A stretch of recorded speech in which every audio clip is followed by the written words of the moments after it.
What up, everybody? I am your host, JP, and this is my co-host, Josh. Hey, everyone. And welcome back to another explosive review at the FilmBros podcast.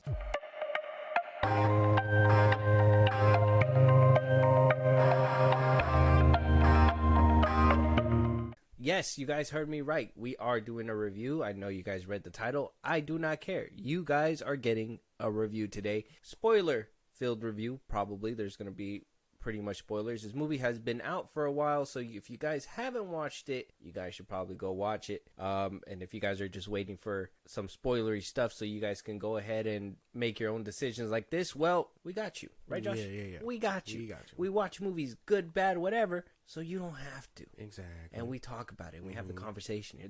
That's our thing, right? That's what we do here. Yep. Josh, it's a spectacular day.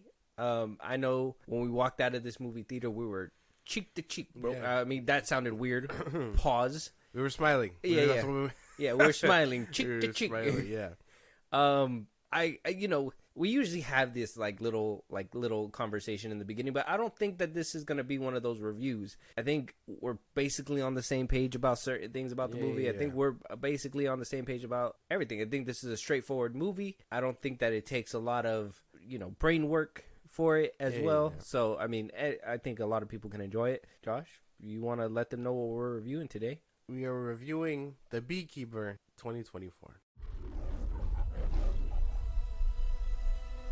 You're a blessing, Mr. Clay. This place was crabgrass and weeds, and you brought it back to life. Mrs. Parker and I were friends. She was like family.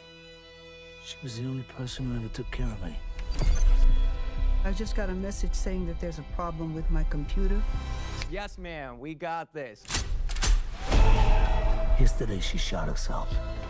This is private property. Do you know what they do here? Scamming the weakest in our society. Buddy, I'm counting to 3. 1, 2, 3. There, I did it for you. No, you can't take it. No, you can't. I'm gonna burn this place to the ground. You can't take that away from me. Will you stomp his ass out?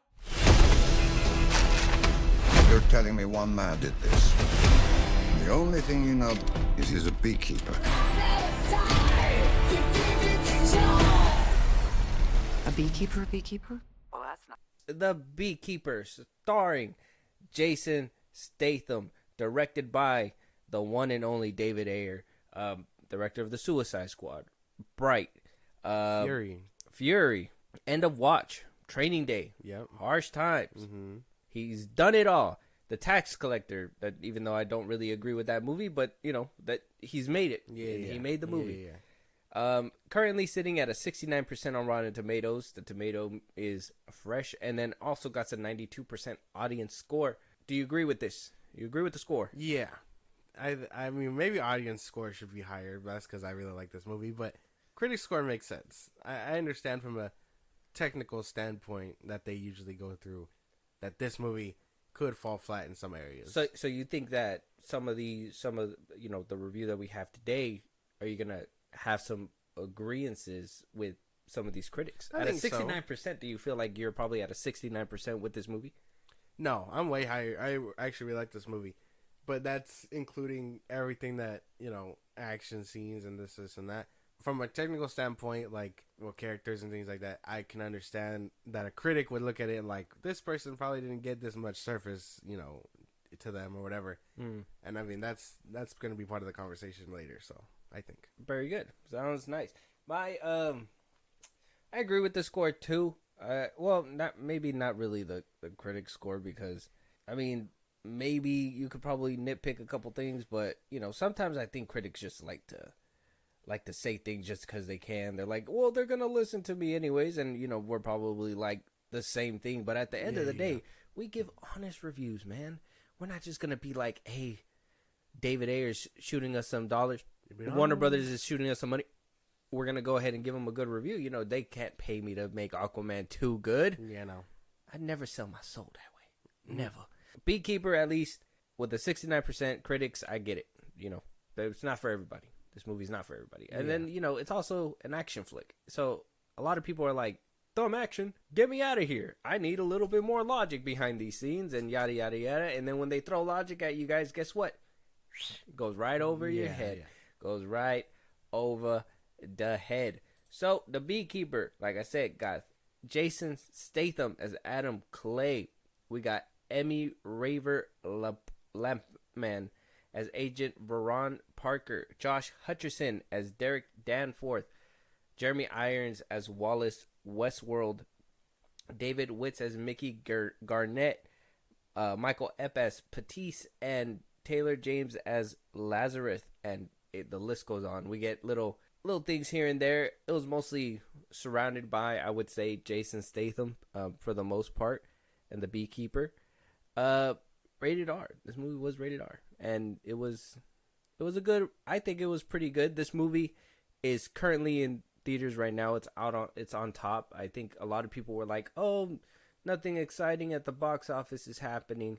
Nobody's really putting out anything crazy, whatever. Listen, The Beekeeper is the big hit at the beginning of the 2024 season. I've seen a couple of movies this year already that not really hit as well as this one. Yeah, no. This movie had a $40 million budget. So as the time of recording, worldwide we're sitting at a $104 million movie. Okay. So what costed $40 million to do, they basically doubled it. They doubled it already. I don't know why people aren't talking about this movie more. I know a lot of the articles when the reviews first came out, when the early screeners and the critics they came forward, they were like, it's a B movie. They all this action, no room for mental capacity, whatever. Like they would just trash on this movie because they were like, it's an okay action flick or whatever. And I think this is one of the better made action movies. Some technical stuff I will say, like we just seen on the screen right now, there was an explosion that we'll probably talk about in a little bit. I don't know. What do you think about the lack of conversation surrounding this movie? I don't know what it could be. I mean, I thought people liked action movies. The John Wick movies took off like nothing. And I mean, while those are good, I would say Jason Statham probably makes a more compelling badass versus Keanu Reeves as John Wick. Maybe that's a hot take, but I don't know. I feel like he's probably been doing it longer, so he understands, regardless of if Keanu Reeves has 4 movies under his belt as John Wick. You know what I'm saying? Yeah. So I think anytime, at least for me, Jason Statham, like, just doing his thing, dropping bodies in an action movie, like, that's going to get me in the seat. And I think Statham is just there to have fun. I think when he makes these movies, I think he's there to just play this badass. He knows he's playing that cliche, badass. Because, I mean, you see him in different movies. I mean, he's in both parts of the Meg, for fuck's sakes. He made Crank multiple times where, I think in one of those movies, he had to keep electricity in his body, so he had to fuck a chick in front of all these people just so he could regenerate. I was like, this is the movie that Statham, decides to pick. He was in Fast and the Furious. He was this badass in Fast and the Furious. I think he plays his role really well.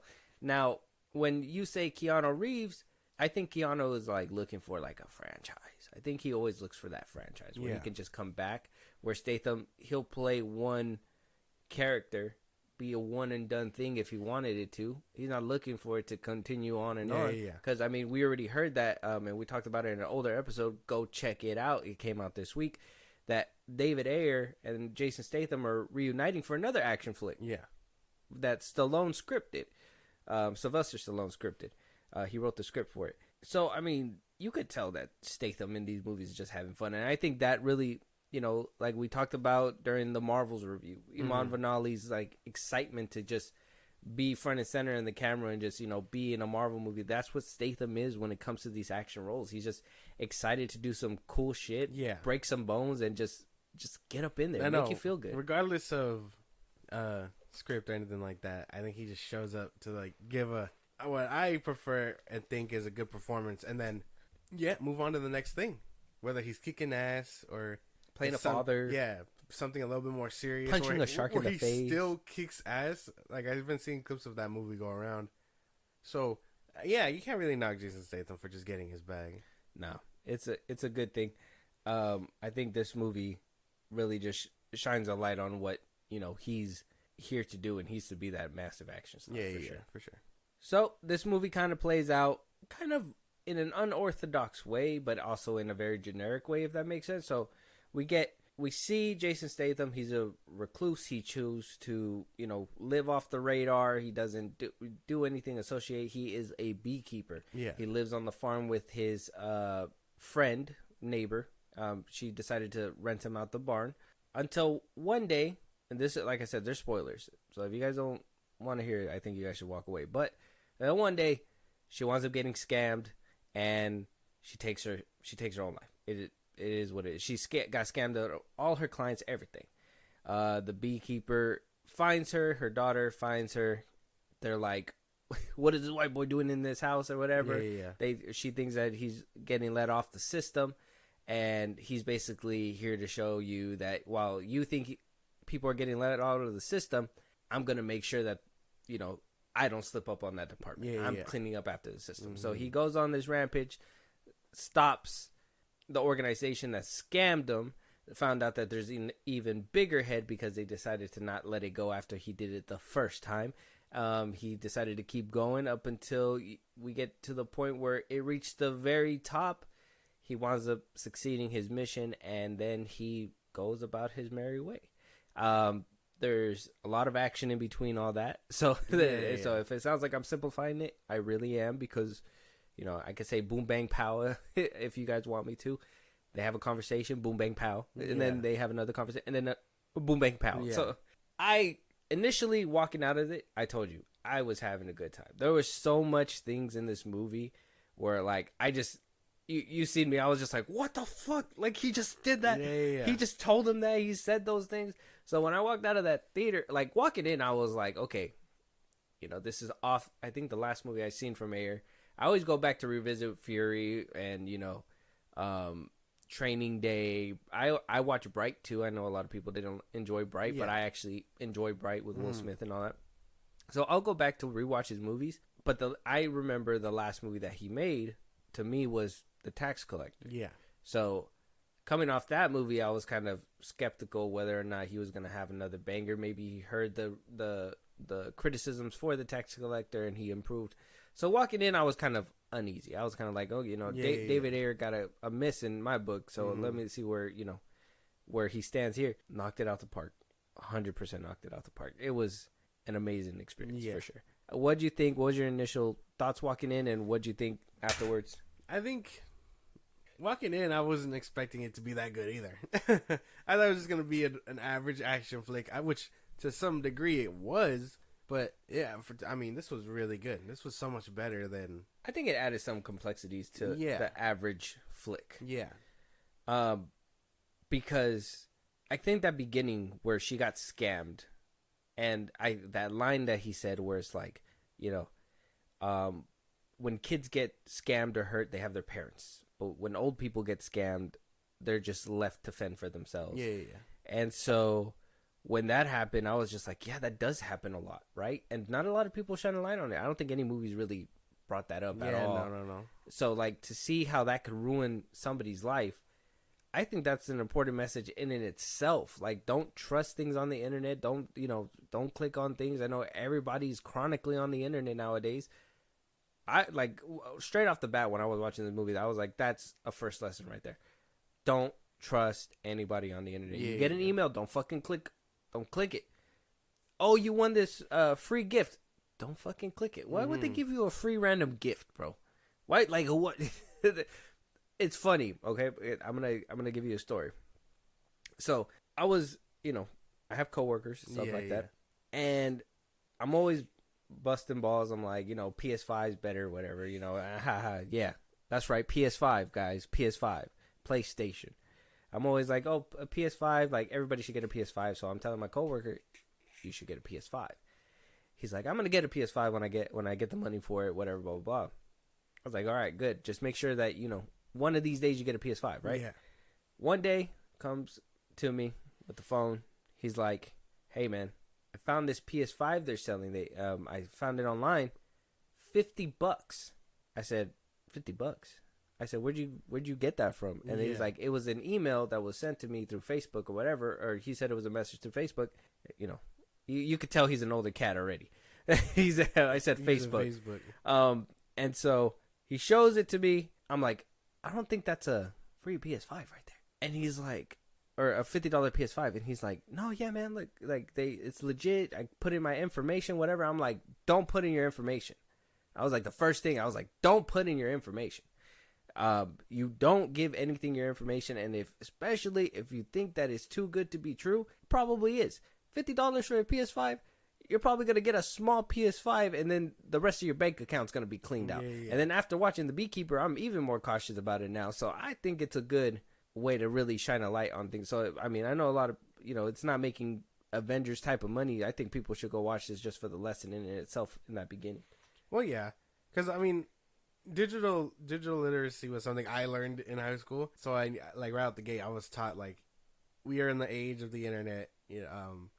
Be careful about what you're clicking on, this and that. So I knew that this kind of thing happened, and like I told you, how fucking crazy it is. I was getting into those videos about the scammers and stuff. Oh yeah, and the ones on YouTube. And then we go see this movie, and I'm like, see what I'm saying? Like it all comes together. But back to the movie, right? I wasn't expecting it to be this good. I was expecting it to be just average, but holy hell, dude, it was really good. David Ayer was cooking here. It was really good. Good thing nobody put their hands in the pot with this one. WB. So let's get right out the gate with this one. What do you think about the characters? Like I said, you had Jason Statham as a beekeeper. We had Jeremy Irons as Wallace Westworld, and a good notable one was Josh Hutcherson as Derek Danforth. I actually really like the characters. I think Jason Statham as he's good, but obviously he's one note, right? He doesn't really change, nothing like that. He's gonna be about the mission. That's his whole thing. So he doesn't really waver. I think the characters, I guess the bad guys, Josh Hutcherson and I know him. We know him as Alfred from when he was in the Batman movie. But Jeremy Irons. Those two were probably my favorite. I know the cop, she gets her little arc, and she's like, oh, don't always follow orders or things like that. So she gets a little arc. So I didn't really mind her, but I think Josh Hutcherson's character and Jeremy Irons' character were probably the standouts just as much as Jason Statham was, for kicking ass.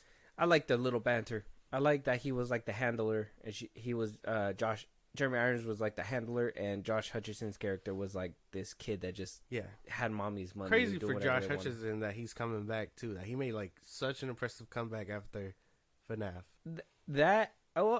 Comeback. What do you mean? I don't think he's had that many roles in a minute. What do you mean? He's been in all kinds of places. Well, yeah, but the last place the last place I seen him was in that Hulu show. It was what was it called? Ultraman. Was it that one? No, it wasn't that one. Future Man, that's what it was called. And that one ran until 2020. And then, he did Ultraman. I guess he voiced the English version of Ultraman or something like that at 2023. Up until 2023. And then 57 Seconds. And then, Five Nights at Freddy's. So, I mean... He's been absent for a while. I don't think absent. I think so. I think low key. He was a big kid actor. And then he, went into hiding. And then he was in the...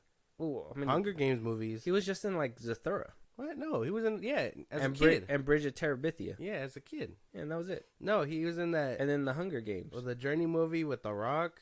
He was young there. Oh, he was in the Journey movie. So he was a big kid actor. And then, like I said, he took a hiatus. What I assume he was in the Hunger Games, and then he showed up again in FNAF. The last Hunger Games movie came out when? 2017. I forgot he came out in FNAF too. Yeah, see? So I think FNAF was probably his big comeback, and now we're going to start seeing him more prominently, especially if he was doing TV. Well, he was doing Hulu stuff. Well, yeah, TV. Is it TV if it's streaming? Yeah, but anyway. That was a conversation that I heard on a different podcast too, and maybe we'll get into it on a different episode, but is there a big difference, you think, TV and streaming, or you think it's the same? I think it's about the same. TV's TV, but you don't see a lot of big name actors go on the CW, on regular TV, but you'll see them be in streaming shows, series. There has to be a difference. Well, yeah, but I think that it's still all TV. That it's normal to not have cable, but to have streaming services, and that's where you get your television. Well, I mean, you could say it's an entertainment device. if that's the case, because I mean, you could get your entertainment in different ways, in different forms, but that doesn't mean that it's the same as TV. I would think. Yeah, streaming is just new cable. It's television. New people wait for shows to come out either on some kind of streaming service. The CW has a streaming service, Paramount, But they still come out on regular TV and stuff like that too. That's why. So that's for the older people that don't have a streaming service device. But most people get their stuff from streaming services. So I think it's just TV. That'll probably be a conversation for a different episode, but we'll put a pin in that one. But That's an interesting I one think that we Josh Hutcherson having a really good comeback is insane because A I little don't bit think of- he was marketed. like I said, I don't think it's a comeback. I'd say a little bit of a resurgence. I think it may be like a jolt, if you will. I don't think that he was completely off. I think he was just laying low, and I think he was just trying to work on his chops and then come back to movies like big screens. No, I think he killed it. He's killing it. I think he played a very good villain. Very good villain. Yeah, for sure. He was really good. Those four, the cop, Statham, Jeremy Irons, Josh Hutcherson, that they were the more prominent ones. Everyone else was like an obstacle in the way, whether it be the guys that he was talking to, the people in the actual like hacker space. I was gonna say I like like the hacker dude that was in the beginning, the one that got his finger slit off. Mm-hmm. I think that he was a good character. Oh yeah, but I mean, he was so minimal. Yeah, he was minimal. That's my thing.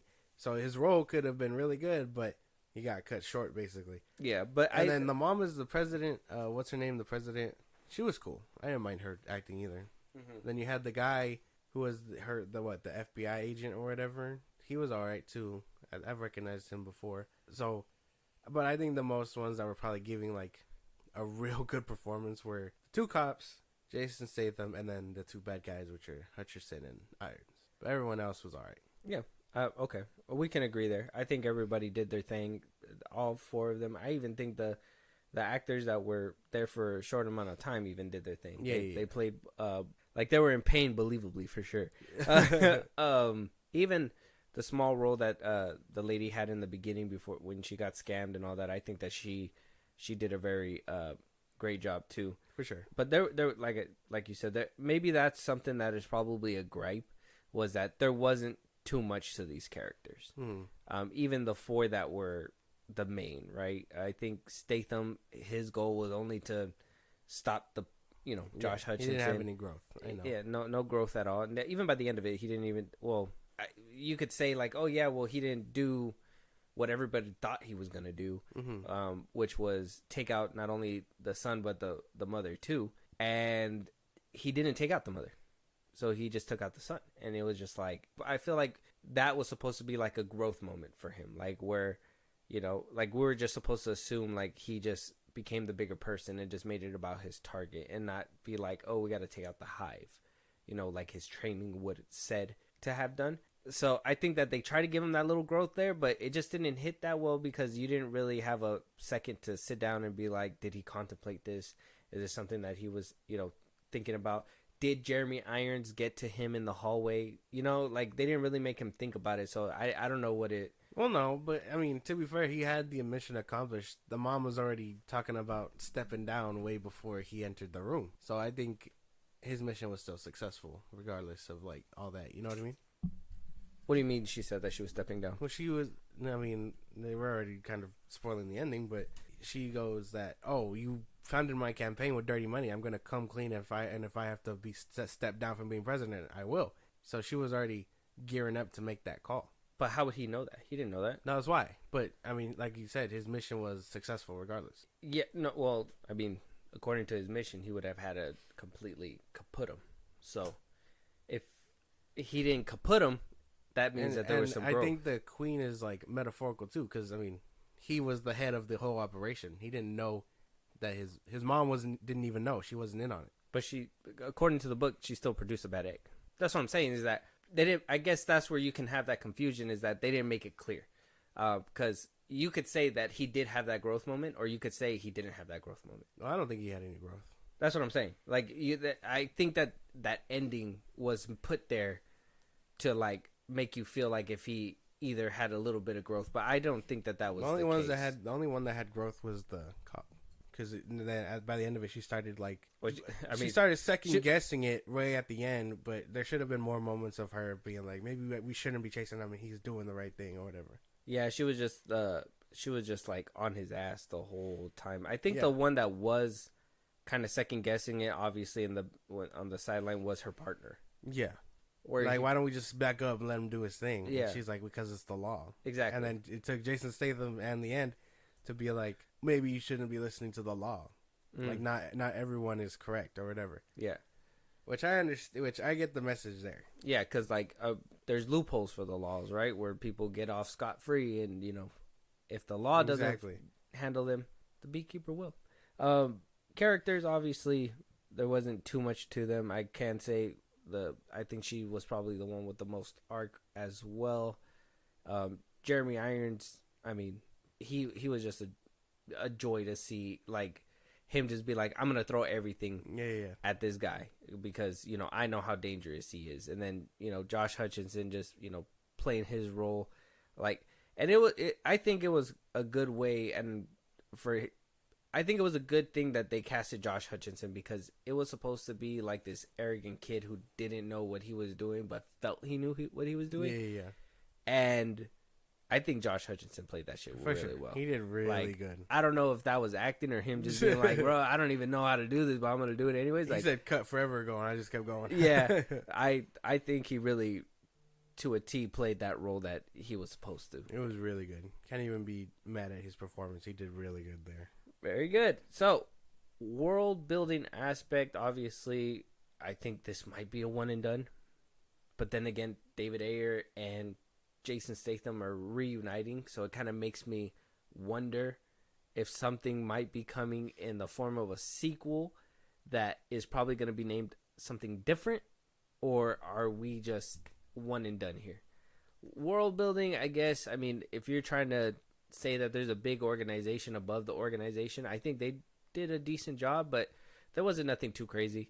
I don't think they were really trying to add connective tissue anywhere to continue this journey besides, oh, hey, there is more beekeepers out there. Yeah. But then again, they threw beekeepers at him, or one, and it was inferior, so it was like, isn't he not just the top dog? Might as well just, Basically. They were just like, yep, I'm not fucking with him anymore. But yeah, basically, this movie was very, like, cut and dry. I would like a sequel just to see Jason Statham continuing to body people, but then eventually, that goes stale too. John Wick. But yeah, that's what I was hinting at too. So, I can imagine that this was probably a one and done. And I don't think David Ayer does sequels either, so. Yeah, no, he doesn't, huh? It's usually just one and done. It's crazy. So, world building wasn't really there. Yeah, it was pretty simple. Yeah, cinematography. The directing. How did we feel about that? I liked it. I liked that there wasn't a bunch of cuts in the fight scenes. A lot of one shots. Yeah, which was something I really enjoy. Maybe people have gotten accustomed to fast edits. The MCU is a big, killer like that. Some of the John Wick movies have gotten like that. So, like, I just saw the second one and I was like, there's too many cuts here. Mm-hmm.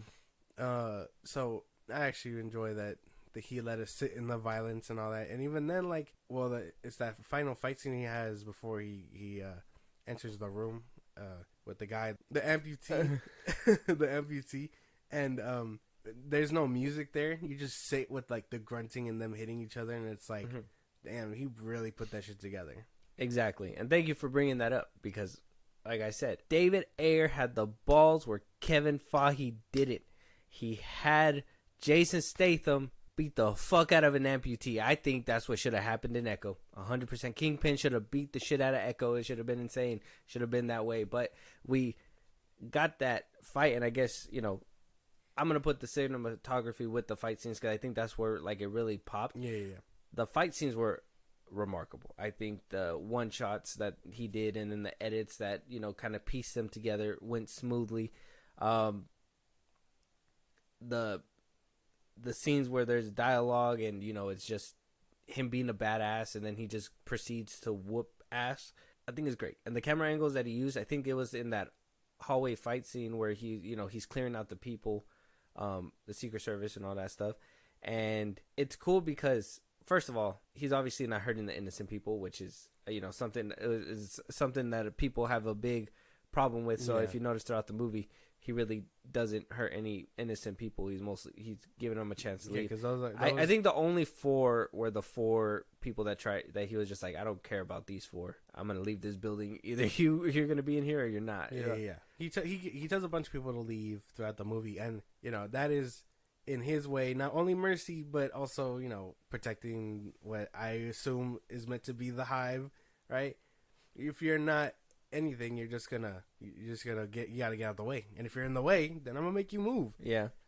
So he does that to a bunch of people, because even then like I told you, attention to detail when he fights the SWAT team or whatever before he enters that one building in the middle of like the movie by the second act. Yeah. He's not killing these people. He's not killing them. He's shooting them in places that he knows is armored but will hurt padded. like a bitch. Yeah.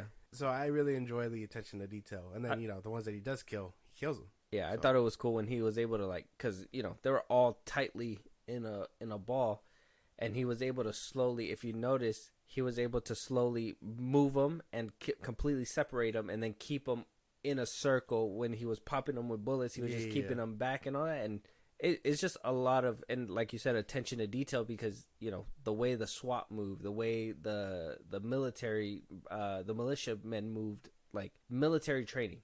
Even like how Jeremy Irons said, he's like, you guys are all ex-Navy, Marines, stuff like that. Like, you're pussies compared to him. Like, the way he moved, Statham moved was like operative with some echelons, I guess, echelons where, and also he was acting nonchalant about it, which obviously if you're that good, that you don't have to give a fuck. Yeah. While the rest of the crews, they were actually like, hand signals, the way that they were holding their guns, the way that they were moving around. I think that's something that David Ayer always brings to movies, is that accuracy and that respect for military.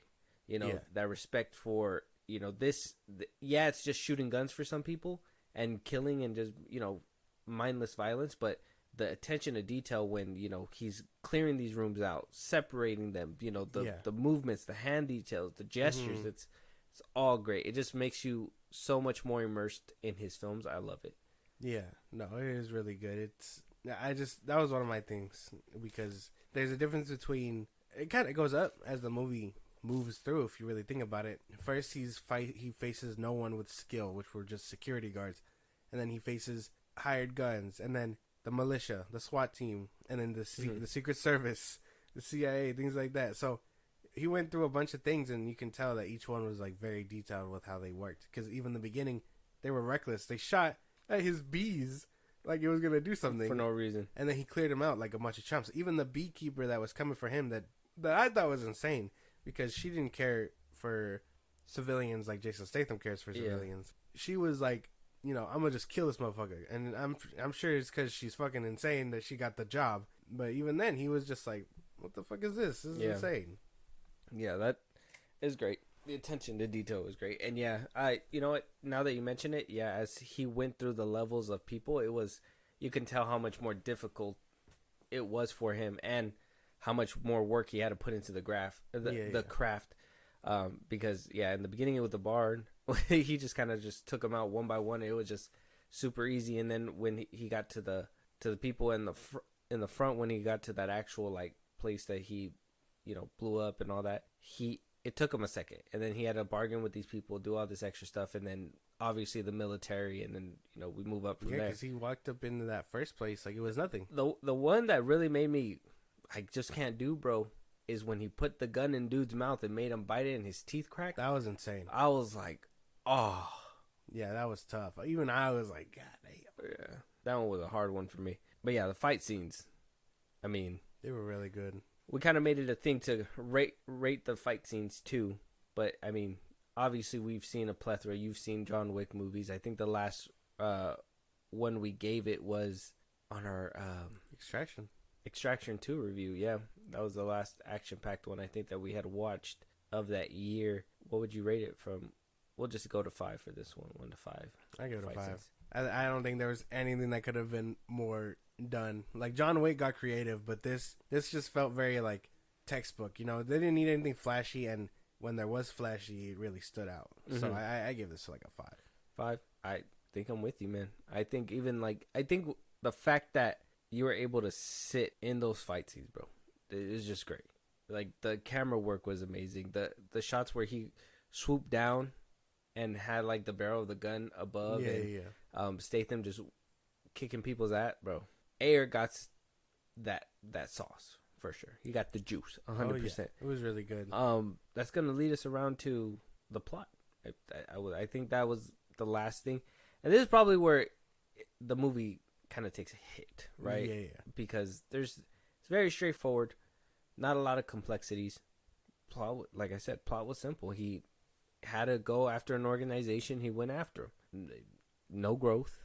Yeah, and this is what I mean, what I was saying earlier about the critic score. Because the critic will see this and be like, this is cool and stuff, but there's no growth. You know, there isn't like this isn't like Kill Bill or anything like that. So that's what I was saying. Like a movie where the hero is just doing his job, no real growth or nothing like that. That can make a critic think this is just average. This is just insane. It's just somebody needing something to keep going to punch more people, and blow things up.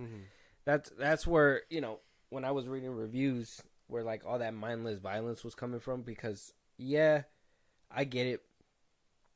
He does need this to happen in order for this to happen, for him to keep moving on to the next people, I mean, I think it was kind of like that in the beginning, and then after, you know, he found out that there was a bigger organization, it just kind of took off from there, and, you know, we were just following them the rest of the way. There wasn't really other things to point him in that direction. It was just obstacles in the way at that point, which some might argue, you know, John Wick was like that. So why did John Wick get a better score? Blah, blah, blah, blah. I don't know, man. Maybe because it was about a dog, too. That's kind of weird. I mean, you can't really be like, oh, bees are cute. Can you? It's the lifeblood of the earth, man. Kind of. I mean, the beginning. I mean, I thought this was very interesting. Because there is no real growth or nothing like that. The plot was simple, but it felt like it had a lot, and the message was there. Don't fuck with old people. Don't fuck with old people. You know, don't stand on your business. Stand on business. Don't always do what you're told, regardless if you think it has good intentions. There's always a different view to things. This was just a really good movie, and I understand the what critics are saying basically. Okay. Because Jason Statham, as good as he is, there's no growth. I mean, even John Wick. There's no growth, and we got to be honest. Statham, like you said, he was just kind of one tone the whole way through. Yeah. The extra emotion was only really given to the other characters, but even then, those characters were in there for a short amount of time, and they didn't really have growth, right? I think the only one Josh Hutcherson didn't grow either, but he was like he had a really compelling performance. He actually got more insane at the end, which kind of took a turn because he was on coke. He was on coke. There's no sign. He was on drugs. He should have kept moving around for a couple more seconds, if whatever, like a chicken with his head cut off. Man, there's just not a lot to the plot. That's the only problem that I have with this movie. Obviously, it's boom bang pow, but it's kind of like when when we talk about John Wick 4, 3 and shit. It's just something that he has to do to get to the next point, and that's about it. A retired XYZ agent, comes out of retirement to fuck shit up, which I think is a trope that is really fun, but some movies stick the landing a lot better. You know what I mean? Mm-hmm. Whether it be because they put too much story into it, not enough action, or the action was lacking, this and that. This one didn't feel like that. You know what I'm saying? Because that first John Wick was really good. I think it was just the excitement of Keanu whooping ass at this point. But I do like 2. 2 is cool. And then the third one really upped it with certain things, but then took a hit because obviously, CGI dogs, biting, whatever. And then, it's because the bigger you go with a small budget, it's kind of hard to maintain, I don't think. And I think John Wick really got to the point where it just did too much. And you're just like, well, that might as well happen. With this one, it worked out. It had the comedy. I think the humor was there. Yeah, that movie was really funny. Like, it made me laugh multiple times. It made me fucking go, ooh, like, what the fuck? He just did that to him? That's another thing. So, it had a lot of good qualities to it. It's just, the plot itself was just super simple. And it, like you said, it's been done before. and probably stuck the landing better in certain other movies. I'd say like, Red with Bruce Willis did a very well job like with that one. And I do like the whole. I like the creativeness of it. I like the creativeness of Beekeeper. Yeah. I like the whole, the analogies that they had and stuff, and you're not allowed to talk about it. And then when the girl would try to bring it up, and the dude was just like, "Let's talk about things that we know." Yeah. Like he just kind of made a face like, "Oh shit!" Like, yeah, we're not talking about them right now. I don't want to be next. But yeah, so super simple plot. Fight scenes were great. I think the character work was okay. I mean, they were there as well. The performances were something more that were standing out, not so much the role, because I mean, this isn't like Good Will Hunting, they're not going to get some very fulfilling end. It's just about, does Jason Statham get him or not? And, and then so on you and so find forth. you find out everything else. Yeah. So, with that being said, you want to give us your rating, 1 to 10, 10 being the best, 1 being the worst, 5 being in the middle, and explain. I think this movie is a sleeper, if I'm being for real. Like, I think this movie was really good. It deserves way more attention. I understand January movies get a bad rep, but this one was really good. I recommend this bitch wholeheartedly. And I told you, my January has not hit the mark with these movies. Night Swim was one of them. That Kevin Hart one I watched. The Jake Johnson one we watched. Like they were not hitting. This was like the first W of 2024 for me. I really like this movie. What characters lack in growth and stuff, it's reinforced by performance. Mm-hmm. I got to give this movie like 9 out of 10. Because even then, I think it has rewatchability value too. Mm-hmm. Okay, 9 out of 10. 9 out of 10. Same thing. Major W with this movie. First big banger of 2024. Absolutely being slept on, for sure. I think a lot more people should be watching this movie, and I think a lot more people should be talking about this movie. It's just January's stale right now. There's not a lot of good movies that are coming out. I've heard other reviews of Night Swim like you were telling me, and it's just, so I'm kind of worried about that one. I'm still going to watch it. Still haven't watched it. January hasn't really been stacked with movies or like banger movies or anything like that. You could tell like a lot of them's being saved for February. Yeah. And we got Madam Web coming up pretty soon and all in that. March, there's a good handful of movies too. I said Madam Web. Let us know if you guys are gonna watch Madam Web. But this one for sure, it was one of the better action movies that we've seen in the past couple years. Because obviously we saw Extraction 2, and that one was really good. That one had a little bit more character growth and all that. Yeah. John Wick 4 is another one that notably came out recently as well. And, a good one is, what's that one? Where they kind of did this trope where he comes out of retirement. What's that one? Mr. Nobody. Nobody, yeah, right? Yeah. Like, that one was done well. Like I said, there's just other movies that kind of done it a little bit better. But I still thought this one was fun. And I thought it was fun for the beginning of the year, like a beginning of the year flick where, you just want to go in there and watch somebody kick fucking ass and, it actually feel like somebody's getting hurt. And then, I don't really think you need I think the reviews are right. You don't need to really think about this movie, but I think you'll have a fun time. I think people will have a really fun time. I give it an 8 out of 10. I can't give it a 9 because it's not perfect. Obviously, we did say there was some plot things that we wish it could have went a little bit further. The whole comedy aspect was nice, but I wish that, there was more than, a one punchline and then whooping ass from Statham. Yeah. And I understand that's his trope and everything, and it's cool. I like it. It's fun. It's fun for the movie, but I wish there was a little bit more. Or if, like I said, at that ending, when he was talking to Jeremy Irons, if he would have showed at least a little bit of depth where it was like he thought about it for a second and we could have had a definitive answer. Because you could totally walk away from that movie and think either way. Did Jeremy Irons get to him? Did he have that little bit of growth? Or was this solely his mission the whole time and there's no growth at all? Like, you could really think about like that ending and really just split it both ways. Yeah. And the fact that there's no definitive answer really hurts the movie for me. For sure. I'm like, well, at that point, I think there's none. Other people think there's none. But at the same time, I can kind of see where you try to give it to them. Yeah. It just didn't work out. So, yeah, this movie was fun. I think it's a great beginning to a great 2024 season with movies. Could potentially make my midway top 10, but I don't know if it'll make the full year. Probably a few movies might be coming out. I know this one is doing really well in the box office right now. It should be doing better. Go check out this movie. But I think Doom Part 2 is probably going to blow it out the water 100% when that one comes out. That one's going to be an epic film for people, and I think people are really excited about that in 2024. Basically, can't even be mad. I'm really glad this one's getting its time to shine real quick because it'll probably be a footnote, which sucks because it's a really good movie. Yeah. I think it'll get a lot of love on streaming. Probably, yeah. I think when it comes out on streaming, I think this one came out from what, Universal? This is Universal movie? I don't remember what I seen in the opening logos. Yeah, I'm not sure. But we'll find out when it comes out. Came from Miramax. Miramax? So that'll be Paramount. Okay. So it'll probably come out on Paramount one of these days. Yeah. You know what? Mission Impossible hasn't come out on Paramount.